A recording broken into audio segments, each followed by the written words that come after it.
تو شرک ایسا گناہ ہے جس سے انسان ہمیشہ ہمیشہ کے لیے برباد ہو جاتا ہے۔ اللہ تعالیٰ نے قرآن کریم میں فرمایا اِنَّهُ مَن يُشْرِكْ بِاللَّهِ فَقَدْ حَرَّمَ اللَّهُ عَلَيْهِ الْجَنَّةَ وَمَأْوَاهُ النَّارُ وَمَا لِلظَّالِمِينَ مِنْ أَنصَارٍ، کہ جو کوئی اللہ کے ساتھ شرک کرتا ہے، اِنَّهُ مَن يُشْرِكْ بِاللَّهِ، جو اللہ کے ساتھ شرک کرتا ہے، فَقَدْ حَرَّمَ اللَّهُ عَلَيْهِ الْجَنَّةَ، اللہ نے جنت اس پر حرام کر دی ہے، وَمَأْوَاهُ النَّارُ، اس کا ٹھکانہ جہنم ہے، وَمَا لِلظَّالِمِينَ مِنْ أَنصَارٍ، اور ظالموں کا کوئی بھی مددگار نہیں ہوگا، ظالموں کا کوئی مددگار نہیں ہوگا۔ تین باتیں اس آیت میں اللہ نے بیان کی ہیں۔ نمبر ایک، جو شرک کرتا ہے اس کے لیے جنت حرام ہے اور جنت میں نہیں جائے گا۔ دو، تو جائے گا کہاں؟ وہ جہنم میں جائے گا، وَمَأْوَاهُ النَّارُ، وہ جہنم میں جائے گا۔ اور آدمی سوچتا ہے کہ ٹھیک ہے اگر میں گناہ گار ہوں تو کوئی نہ کوئی میری مدد کر کے مجھ کو جنت میں لے جائے گا۔ تو اللہ نے فرمایا کہ جو آدمی شرک کرتا ہے، چاہے وہ کسی کا رشتہ دار ہی کیوں نہ ہو، بڑے سے بڑی ولی کا رشتہ دار ہو، نبی کا بیٹا ہو، نبی کا باپ ہو، نبی کا چچا ہو، اللہ نے فرمایا وَمَا لِلظَّالِمِينَ مِنْ أَنصَارٍ، ظالموں کا کوئی مددگار نہیں ہوگا۔ نوح علیہ السلام کا بیٹا مسلمان نہیں تھا، کلمہ اس نے قبول نہیں کیا، نوح علیہ السلام کی دعوت اس نے نہیں مانی۔ اللہ تعالیٰ سے نوح علیہ السلام نے جب اس کو بلایا، کشتی میں سوار ہونے کے لیے کہا، طوفان جب آیا سوار نہیں ہوا، وہ اپنے شرک پر قائم رہا۔ پھر طوفان آیا، طوفان میں وہ غرق ہو گیا۔ جب وہ غرق ہو گیا تو نوح علیہ السلام نے اللہ سے دعا کی، اللہ وہ میرا بیٹا ہے، میرے گھر والوں میں سے ہے، اس نے نہیں مانا، کم سے کم تو اس کی مغفرت کر دے۔ سفارش کر رہے ہیں اللہ کے رسول۔ اللہ نے کہا اے نوح وہ تیرا بیٹا تیرے گھر والوں میں سے نہیں، انہ لیس من اہلک انہ عمل غیر صالح، وہ تیرے گھر والوں میں سے نہیں ہے، اس کا عمل برا تھا، اس کا عمل برا تھا، یعنی اس کا عمل شرکیہ تھا، اس کا عمل کفریہ تھا۔ وہ اگرچہ نوح علیہ السلام کا بیٹا ہے لیکن اس کی زندگی میں توحید نہیں تھی، اس کی زندگی میں شرک تھا۔ تو آپ بتائیے نوح علیہ السلام نہیں بچا پا رہے ہیں۔ نبی سے بڑھ کے کوئی ہو سکتا ہے، رسول سے بڑھ کے کوئی ہو سکتا ہے۔ ایک رسول اللہ سے کہہ رہے ہیں اللہ میرا بیٹا ہے، اللہ نے کہا وہ تمہارے گھر والا نہیں ہے، اس کا عمل برا تھا، اس کا عمل اگر برا ہے تو اس کی مغفرت نہیں ہو سکتی ہے۔ ابراہیم علیہ السلام کا باپ ہے آزر، اللہ نے اس کا بھی قصہ ذکر کیا۔ سورہ الانبیاء پڑھیں یا آپ سورہ انعام پڑھیں، آپ کو ملے گا کہ اس نے بات نہیں مانی۔ سورہ مریم آپ دیکھیں، ابراہیم علیہ السلام نے جب دعوت دی باپ کو تو کہا کہ تو مجھ کو اپنے معبودوں سے ہٹانا چاہتا ہے، اگر تو اپنی بات بولنا چھوڑتا نہیں ہے تو میں پتھر تجھ کو ماروں گا اور پتھر مار مار کے تجھ کو ختم کر ڈالوں گا۔ باپ نے بیٹے سے کہا، اتنا اپنے دین پر جمع ہوا۔ شرک آدمی میں سختی پیدا کرتا ہے، وہ بات سننے کے لیے آدمی تیار نہیں ہوتا ہے۔ آپ دیکھیے جو آدمی شرک میں پڑا ہوتا ہے اس کو آپ بولے ایک بات سنو، اللہ کی بات سنو، بولے ہم کو نہیں سننا ہے۔ کیوں؟ اس لیے کہ شرک آدمی کی عقل پر پردہ ڈال دیتا ہے۔ ابراہیم علیہ السلام کا باپ بھی شرک میں پڑا ہوا تھا، وہ بت بنایا کرتا تھا، لکڑی کے بت اس زمانے میں بنائے جاتے تھے۔ ابراہیم علیہ السلام نے دعوت دی، اے میرے باپ اللہ کے ساتھ شریک مت کرو، شیطان کے پیروکار نہ بنو، شیطان کے بندے مت بنو۔ بہت لمبی دعوت دی، سمجھایا باپ کو، کہا کہ اگر تو یہ بولنا نہیں چھوڑے گا تو میں تجھ کو پتھر مار کے ختم کر دوں گا۔ قال سلام علیک، نوح علیہ السلام نے کہا ٹھیک ہے السلام علیکم، وہاں سے نکل گئے۔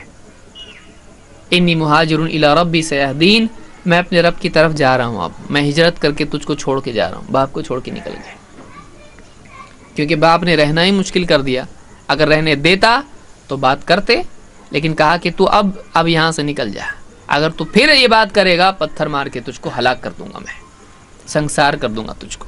جیسے کوئی گناہگار ہوتا ہے اس کو پتھر مار کے ختم کرنے کی سزا ہوتی ہے، یہ اتنا برا گناہ سمجھتے تھے توحید کو کہ ان کو اس لائق سمجھتے تھے ابراہیم علیہ السلام کو کہ ان کو پتھر مار کے سنسار کرنا چاہیے۔ سماج جب غلط بنیادوں پر قائم ہوتا ہے تو صحیح بولنے والے کی بات بھی نہیں سنتا ہے، اس کو مجرم سمجھتا ہے، اس کو گناہگار، اس کو غلط سمجھتا ہے۔ یہی حال ابراہیم علیہ السلام کا ہو، یہاں تک کہ قوم نے یہ کیا کہ جب توحید کی دعوت دینے سے نہیں رکے تو لوگوں نے بادشاہ سے شکایت کی، ایک ایسا نوجوان ہے جو ایسی باتیں کرتا ہے، جو ہمارے معبودوں کو برا کہتا ہے، سارے معبودوں کا انکار کرتا ہے، تو کیا کرو، آگ جلاؤ اور آگ جلا کر اس کو آگ میں پھینک دو۔ آگ جلائی گئی، ابراہیم علیہ السلام کو لایا گیا اور منجنیق میں رکھ کر ان کو آگ میں پھینکا گیا۔ کئی دنوں تک وہ آگ جلی اور اس میں پھینکا گیا، لیکن اللہ نے مدد کی۔ اللہ نے حکم دیا آگ کو، قلنا یا نار کونی بردن و سلام علی ابراہیم، ہم نے کہا اے آگ تو ٹھنڈی ہو جا اور سلامتی ہو جائے ابراہیم کے لیے۔ ابراہیم علیہ السلام کو آگ میں ڈالا گیا، باپ نے گھر سے نکال دیا، کیوں؟ توحید۔ ابراہیم علیہ السلام نے سفارش کی اللہ سے، اللہ نے قبول نہیں کی۔ جاتے وقت ابراہیم علیہ السلام نے کہا تھا سأستغفر لک ربی، میں اپنے رب سے اے باپ تیرے لیے مغفرت کی دعا کروں گا۔ اللہ نے اس سے بھی منع کر دیا، کہا اس کی مغفرت نہیں ہو سکتی ہے، دور جانے کی کیا ضرورت ہے۔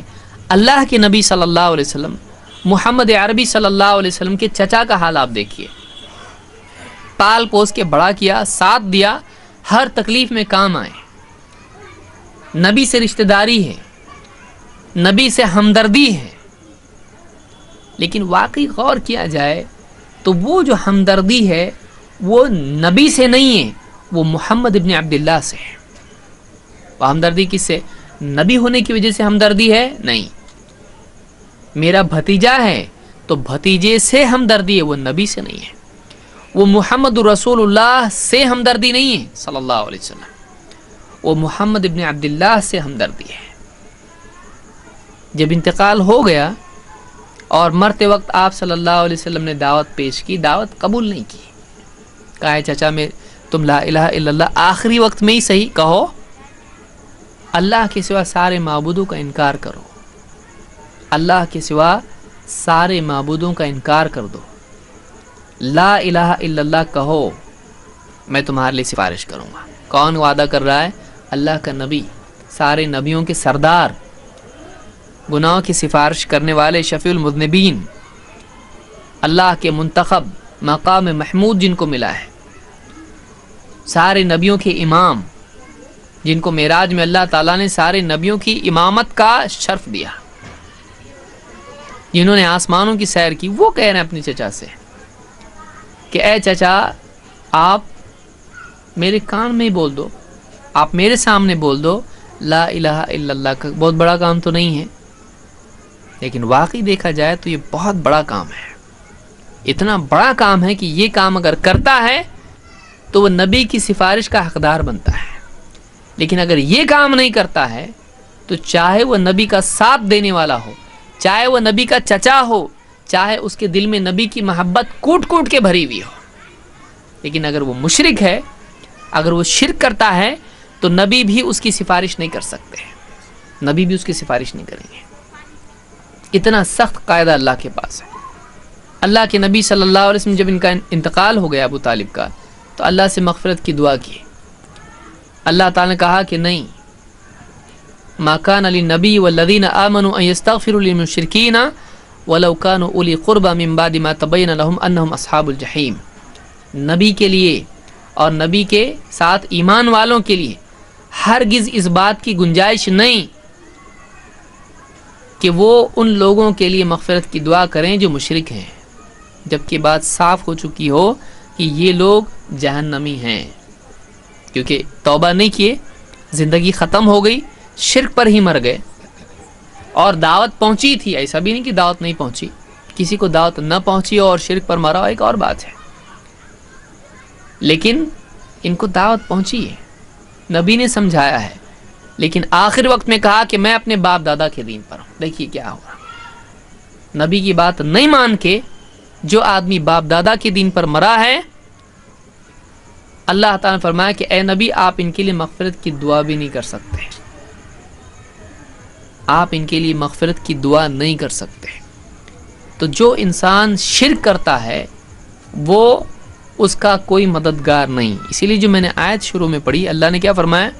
اِنَّهُ مَن يُشْرِكْ بِاللَّهِ فَقَدْ حَرَّمَ اللَّهُ عَلَيْهِ الْجَنَّةَ، جو انسان اللہ کے ساتھ شرک کرتا ہے اللہ نے جنت اس پر حرام کر دی ہے، وہ جنت میں نہیں جا سکتا ہے۔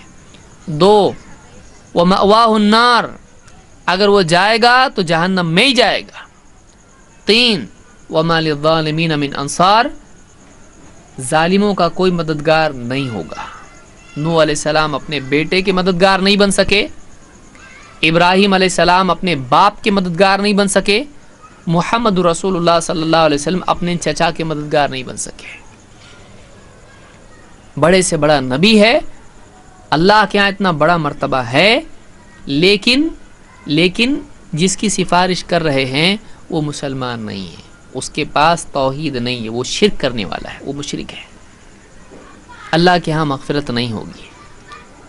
اس لیے میرے بھائیوں، ایک بہت اہم چیز ہے جس کو ہم کو یاد رکھنا ضروری ہے، وہ یہ کہ ہم سے بھول چوک کوتاہیاں ہوتی ہیں، اللہ سے ہم معافی مانگ لیتے ہیں، بعض اوقات معافی نہیں بھی مانگتا ہے آدمی، اللہ اس کی کسی نیکی کی وجہ سے گناہ اس کے معاف کر دیتا ہے۔